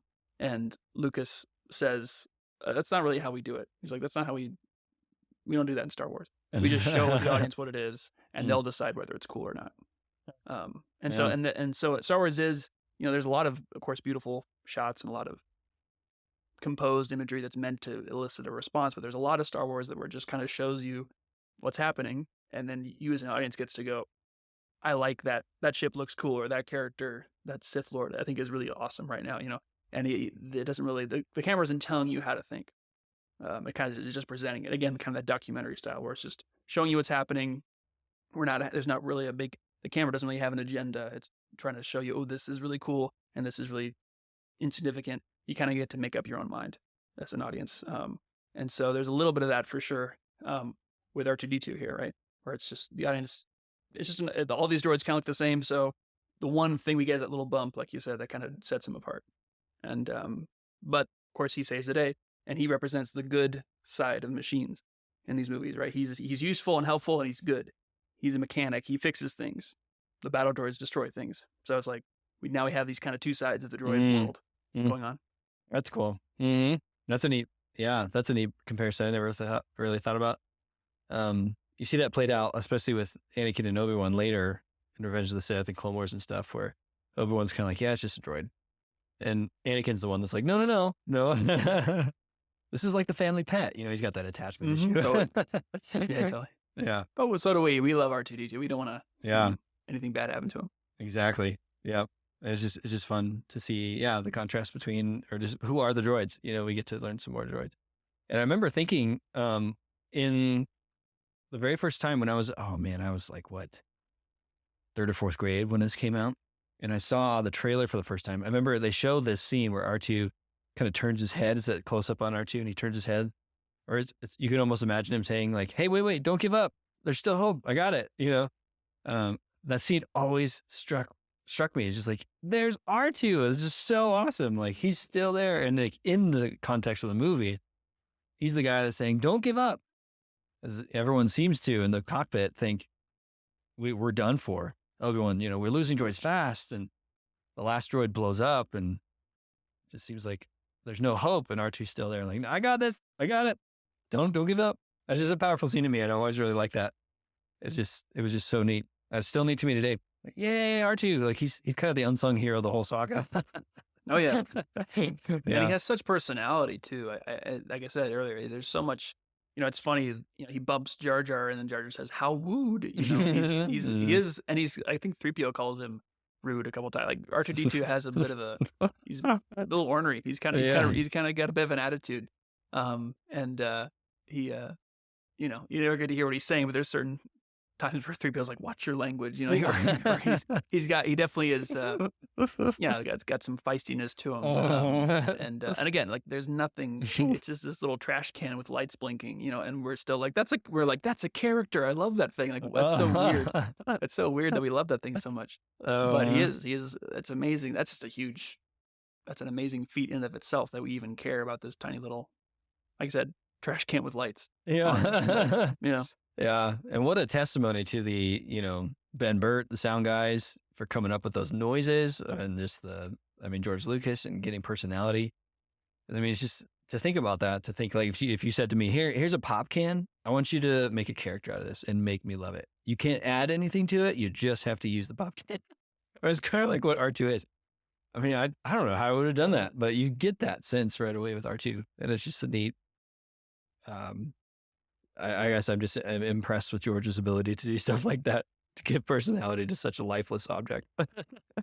Yeah, and You know? of course, credit to Kenny Baker too. Inside there, Yes, just that's making right. making the little movements with the head, and like when he shakes every once in a while, like that can add so much personality. And it's interesting. I just thought about this having Jar Jar and R2D2 in the same scene in the same shot, just contrasting those two. Like we talked about before, the amazing feat of getting Jar Jar on screen, and all the technology and all the people involved to get that working. But then you have R2D2, and they're just so opposite. They're such one is like I said, very animated, very big, very all over the place. And the other one's very, very minimal. But they both are just giving you so much character, so much to work with, and so they're so such different sides of the spectrum. One's a living thing, one's a inanimate object. Or I guess it is an animate object, but yeah, but one one has like speaks words that you can sort of understand, and the other one is beeps and whistles and all that. But like yeah, I just think that there's such contrast, but they can still fit in the same room and have a conversation with each other, and we can both look at those things and say those are characters, those are not effects. That's a well success, right? Mission accomplished. We as an audience we buy these two things, which because what they are, they're things as characters. We say he instead of it, or we don't talk about it as an effect or as a piece of art. It's a person to us. Like that's super cool. That's a really tricky thing to do. It's amazing that we can have a scene, even just as small as this is, between two totally weird and out there characters, and we're just totally accepting it. We're totally buying it. Mhm. It's I've amazing. always I've always been so impressed with Star Wars for doing that. I mean, so many guys you don't see their faces. 3PO is a guy in a mask. He has no expression, but you never think that. Like Darth Vader, the stormtroopers, the battle droids, they don't have any expressions on their faces at all, and never once have I thought that just seemed flat. I mean, like they just live their personalities through a mask, and it's just so cool. Yeah, that's such an art. And I've heard actors say like that's one of the hardest things to do is to try and act in a mask because it's just so different. There's no emotion through your facial expressions, and it's just like wow. So my respect to Star Wars. George has always just nailed that so well. I mean, like half of his characters have zero facial expressions, but that's never been a stumbling block for me. It's just such a neat thing. Yeah. I mean, think about it in the Spider-Man movies, right? In the last act of the movie, the Spider-Man always has to take his mask off in the movies because he has to have the actor wants to emote, and you want to see that he's crying or hurt or whatever it is. But I think it can work. I think it works sometimes even to leave the mask on. Like characters like Master Chief, right, who never takes the helmet off, and Mandalorian, and and all kind. Well, Spider-Man in the comics, he never takes his mask off at least that much. You can still kind of get what he's thinking. He can still emote. And so it's yeah, but it is for sure it's tricky and it's hard. And of course, you paid a lot for that actor to play Spider-Man, so you want to see his face. Yeah, that's true. I'm sure that's a big reason for it, but still, it's like yeah, no, that's yeah, it's tricky. A lot of times they don't. A lot yeah. of times they try and or build a robot or an alien that has a very human face that can't be a very emotive, because that's a temptation now with CGIs. You can actually make the characters super emotive, like Jar Jar, and sometimes that works with Jar Jar, like in Jar Jar's case. But sometimes less is more. Sometimes you want that little bit of mystery. Sometimes the audience can project what they want, what they're thinking onto a blank face rather than having it delivered to them exactly with the expressions of the actor. So yeah, it's interesting little, I don't know, decision you have to make, I guess, when you're creating these characters. And Star Wars George did a great job. Oh, he did such a great job. I was thinking that with the battle droid that got confused at Qui-Gon there. You knew right away just from his body motions that he's confused, even though he's got zero emotion on his face. Just that looking around like, you're under arrest, Yeah. It's just such a neat art of Star Wars. I mean, I'm sure other movies do it well, but I'm just a Star Wars nerd, so I just feel like George does it well. Yeah. Okay, so I just have to say here, because ducks are my favorite animal. There are officially ducks in Star Wars. Because Panaka says we'll be sitting ducks. I was like, yes. That hit me this last time as I watched it. Like, Oh, really? yeah, Star Wars has ducks. That's hilarious. I didn't realize you like ducks so much. I didn't know that. That's funny. Yeah, it's kind of been a new revelation for me. I don't know why I love ducks. The only thing I can figure is that I watched DuckTales growing up, but There you go. But I love ducks. And I thought that last That's time. I was funny. like, yeah, they have ducks in Star Wars. Ducks, yes. Now we got to figure out. Now I'm gonna go. Yeah, now you have to go on Wikipedia and find the some duck that exists in the The Star Wars Star universe. I'm Wars sure they duck. do. Yeah. Yeah. Yeah. Maybe I'll have to go and look at all those behind the, like background scenes that George always does with birds and stuff. That's Well, in that scene where the speeders popped up, there was a bird, on one of those rocks back there. I don't think it was a duck, but it was some kind of Naboo bird that was hanging around doing stuff. So they're out there. We just got to find the one that looks more duck-like. That's Now, right. I'm trying to think. I'm trying to think. There's got to be some sort of duck-looking creature we've seen in Star Wars, like in Clone Wars or something. I can't really think of it, but Oh yeah. it seems Yeah, like there. there are Oh, there some. is. Oh, Mhm. is there? No. Yeah. Maybe there's like I'm thinking of the little fish guy. Never mind. Yeah. Well, Jar Jar's almost kind of duck-like. I mean, he's got That's that true. He's got duck kind of bill. He's like platypus Yeah. almost. But there's the guys that are in one of the season 6 of Clone Wars. It's like those monk people, the queen that Jar Jar loves or whatever. Do you remember that? Where they have the right. Indiana Jones like adventure. Yeah. They always remind me of ducks. That's like, hey, That's those true. are kind of yeah, duck people. they do kind of look like duck. Yeah. You're right. I mean, if the Aqualish people are walruses, then those guys might as well be ducks. There you go. That's about as close as you can get. Duck people in Star yeah. Wars to an actual duck. Yeah, that's funny. Yeah, I like it. So this scene, and we talked about it a little bit, but I just love R2. He's an underdog. They've given up. The shields are gone. There's no more droids, and R2 still. He's that Jar Jar. He's the Anakin. He's the the underdog. Like, no, don't give up yet. We're not done. I'm still here. There's still hope. And I mean, I can't, obviously we don't know what he's saying, but you just get that sense with that one little look he gives the camera. And it's just, and he's like, wait, let me just plug this in. I got this, guys. He's like looking over his shoulder at the audience, like, I got this, guys. Like winking at them, like, we're good. Yeah. Yeah. I love that scene. It's just such a picture of who R2 is.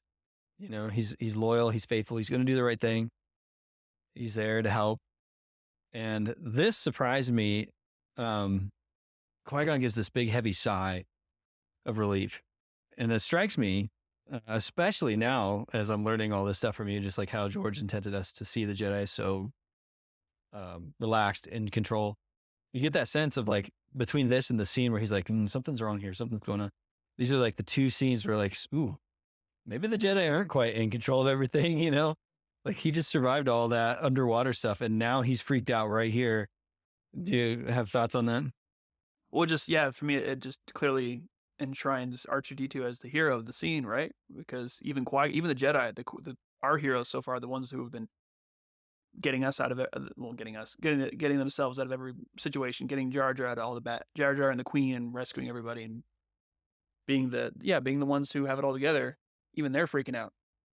And so at this point, they're not sure how to get out of this, and R2-D2 is the one who saves the day. So he's at least for this scene, the Jedi aren't the heroes. It's R2-D2. So at least for this one scene in this movie. So yeah, I do like that.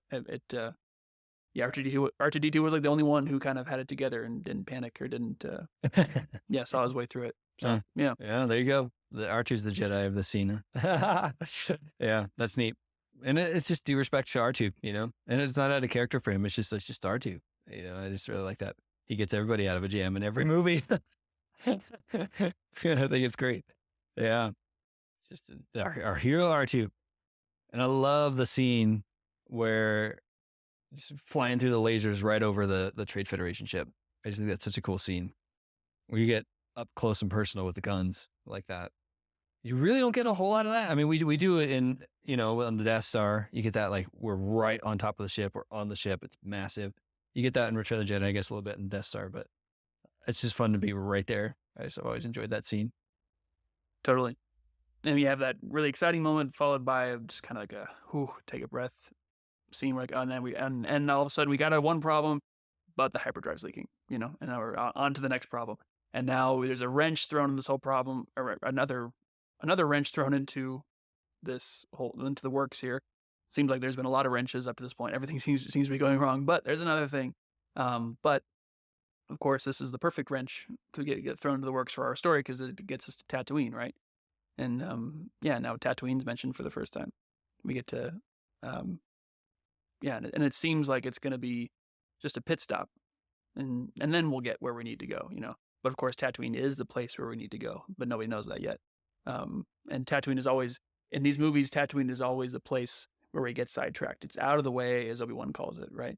Tatooine's always a place where we can't stay and we have to leave. It usually represents like the normal world of our hero that he has to leave in order to have his adventure, right? Luke and Anakin. But until our surprise hero appears in this movie, we have the Jedi and the Queen, and Naboo is sort of the home base that we've left. And Tatooine is now just this obstacle on this road of trials that our heroes are going to go on. But yeah, That's really cool. What a neat perspective. Yeah. and we learn that Tatooine is it's poor and controlled by gangsters, right? So not so clearly a rough place. Like it's the bad part of town that you stay away from. You know, we love Tatooine as fans. Again, it's like the Millennium Falcon, but in the context of the story and in the galaxy, it's not a good place. It's not a pretty place to be. Yeah, that's really neat. Yeah, I've just seen my own familiarity with it. Took me out of that a little bit, you know, because we're like, oh yeah, of course it's controlled by the Hutts. You know, we know the Hutts. We know exactly what you're talking about. But to someone who's never seen that before, yeah, what is that? And then Panaka, you can't take a royal highness there, you know? Yeah, like what are you thinking? Oh, that's really neat. And we learn right there when Qui-Gon says, it'd be no different if we took her to a system that's controlled by the Trade Federation. And we learn there that the Trade Federation has this large presence in the galaxy, and so they control several planets. And so obviously they want control of Naboo as well. So it's not like this Naboo thing is a total like shot in the dark for them. They've taken control over other planets, clearly. And so this would just be another. So it's like, oh, that adds to the threat that this is not just they're not just this tiny little faction. They actually have a threat. And as we'll see later, they actually have, you know, a seat in the Senate.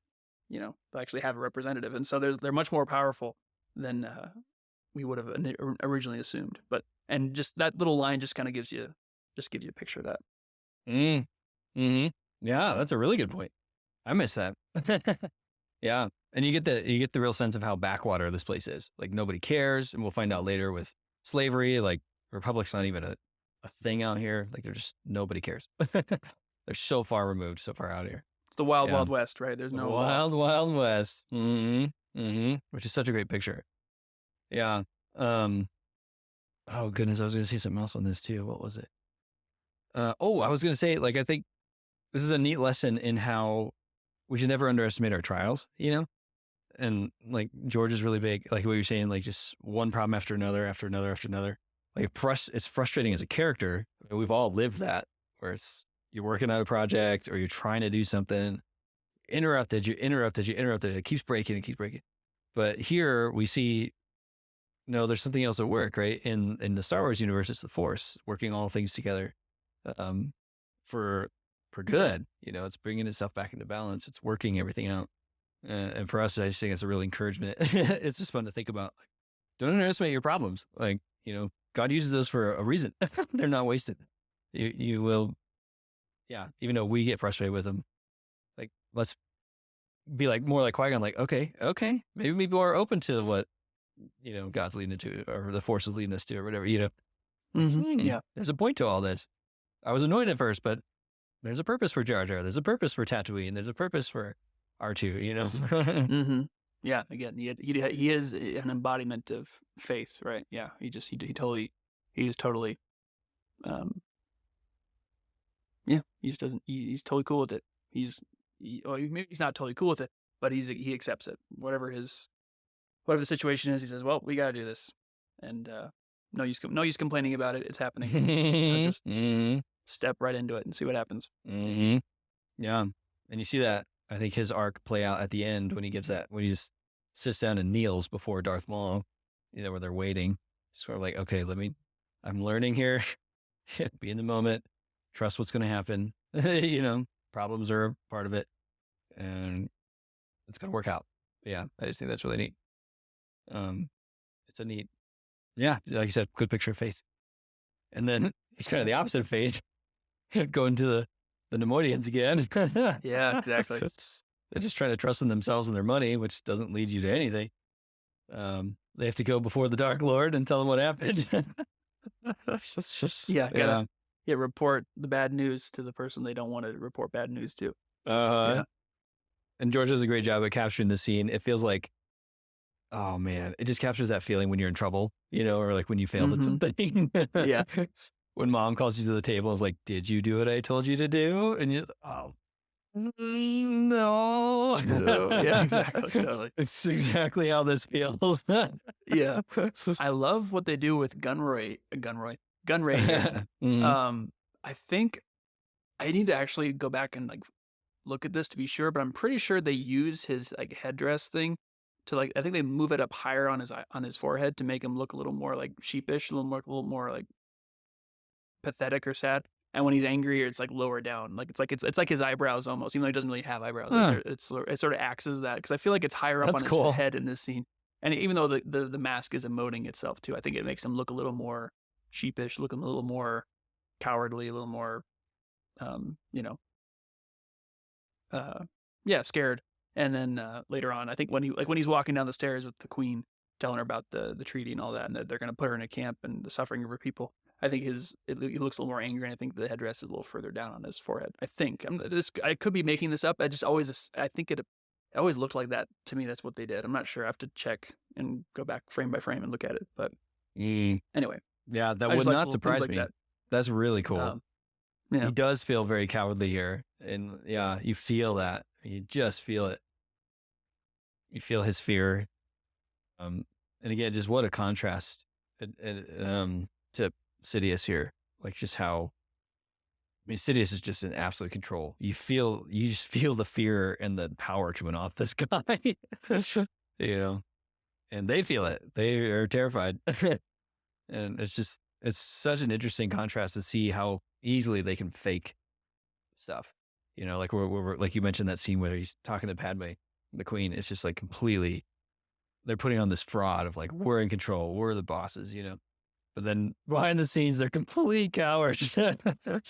Yeah, and just total pawns. Yeah, it's just fun to see that dynamic between them. Another thing, I guess, is in this scene. This is the scene I was talking about earlier, where there's a line that's in the script that's not in the movie that Sidious says. So initially, this scene begins in the script with Sidious saying, "Destroy all high-ranking officials, Viceroy, slowly, Oh, quietly." And so that would be now our suspicions were correct. What Qui-Gon thought was going to happen to the Queen was right. That they were going to kill her. That was the plan.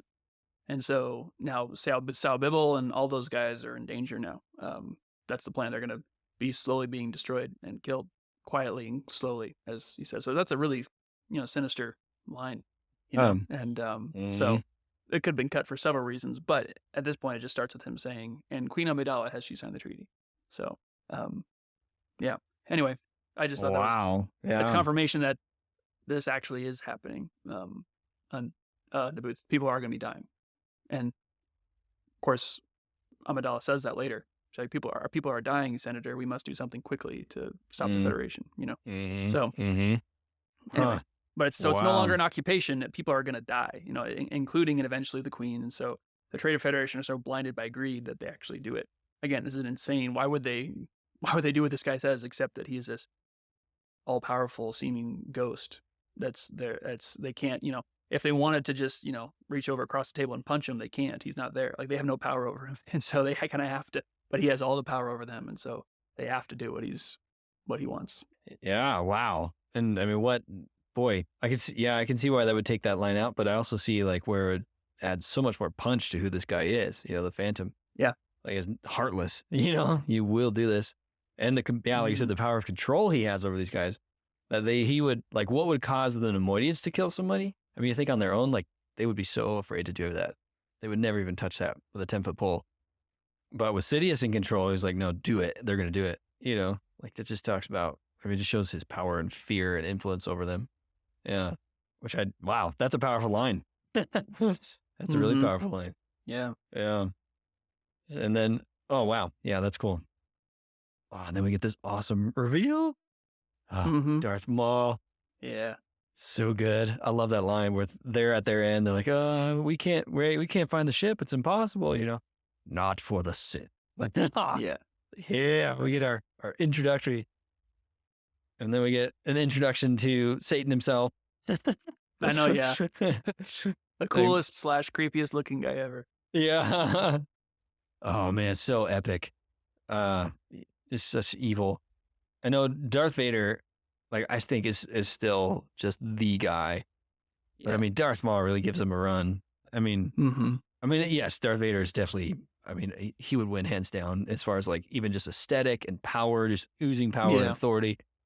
But because like if you would have asked me as a kid, can you come up with a villain more terrifying than Vader, or at least on somewhat of a level, same level, like another Sith? If you would have told me that, I'd been like, nope, it's impossible. But I mean, Darth Maul does that. But yeah, Mm-hmm. this guy belongs with the Sith. You can feel that. It doesn't feel like I don't know how to describe that. I don't know if I'm even making sense, but it just feels like he is Sith. Yeah. Right No, up totally. there. Yeah, he's one of this dark side clan. Yeah. Yeah. Like I don't know. It's weird. Like he's basically he's kind of just a weapon personified, right? He's just Mm-hmm. Mm-hmm. this force of nature, this terrifying. Yeah, like he's literally like pointy and sharp like a knife, you know. Like he's literally Mm-hmm. dangerous, like to touch even. Mm-hmm. Like Vader is like more like this kind of like monster, you know. Mm-hmm. I This is the way I think about it. And then Maul is just this weapon. He doesn't say much, and it's interesting to see how his character changes in Clone Wars because he kind of becomes this sort Right. of mix between Sidious and Vader, where he's kind of this halfway. Mm-hmm. Um, Mm-hmm. he's not quite one or the other. He's kind of this weird middle ground Mm-hmm. Sith guy where he kind of got bits of both. But right now he's just he's just a dangerous sharp weapon just Mm-hmm. as a person, as a human Mm-hmm. personified, you know, or Mm-hmm. not human, whatever he is, Zabrak or whatever he is. Mm-hmm. Um, Mm-hmm. but yeah, I Yeah. love him. It's so cool. Yeah. And also like the word Sith is used for the first time Mm, as well as Darth. So like mm, this is where we're really kind of learning more about the Sith in this scene, just within his introduction. And now we have this shadowy, ghostly, mm, master apprenticeship pair of Sith to match the master good or mm, the master, the good master and the heroic master and apprentice mm, kind of pair of the Jedi. So mm, you have these two, you have again these two hooded guys that are good and two hooded guys that are bad. Like mm, some guys keep their hoods up, and when the other guys take them down, they look like humans. Or we trust them. The other guys are still shadows or ghosts at this point. But then when Maul does take his hood off, you see these horns, these devil horns. Like, okay, there's a mm, monster underneath that hood, you know. mm, So even though I mm. just called Darth Vader a monster, it said Maul was a weapon. So I just called him a monster. I'm not consistent. I'm sorry. That's But great. Yeah, yeah, yeah, but but yeah. that just that yeah, you have the inevitability of these two opposites coming into contact, right? You know, it's going to be inevitable that these two, you know, Sith and Jedi, now they're named Jedi and Sith. They're Mm, so similar, it's so different. Like these are going to have to clash at some point. And mm, so, mm, yeah, it's just cool to see like, oh, we have our dark version of Qui-Gon and Obi-Wan now in the story. mm, mm. Oh man, he's just such a menace. I love it. But yeah, Yeah. he's so different. He's so different from Vader, and you feel that. Yeah, like Vader. Vader almost feels like the Emperor's friend in the original trilogy. You get that there's a hierarchy there, but Vader or the Emperor's always calling him my friend. You know, Mm-hmm. this he's walking with him. He's a servant. But with Darth Maul, it feels like almost like this is my attack dog, like you said, a weapon. Yeah, Totally. here's Yeah. and it's so different, and they're both menacing, but they're both different, and I like that. You don't have to compare them, but you get the sense that both are vicious and both are threatening, but in very Mm-hmm. different ways. Yeah, it's just Yeah. Well, the way you said, oh, good. no, that's it. Go ahead. Well, to say the way you say attack dog is perfect, right?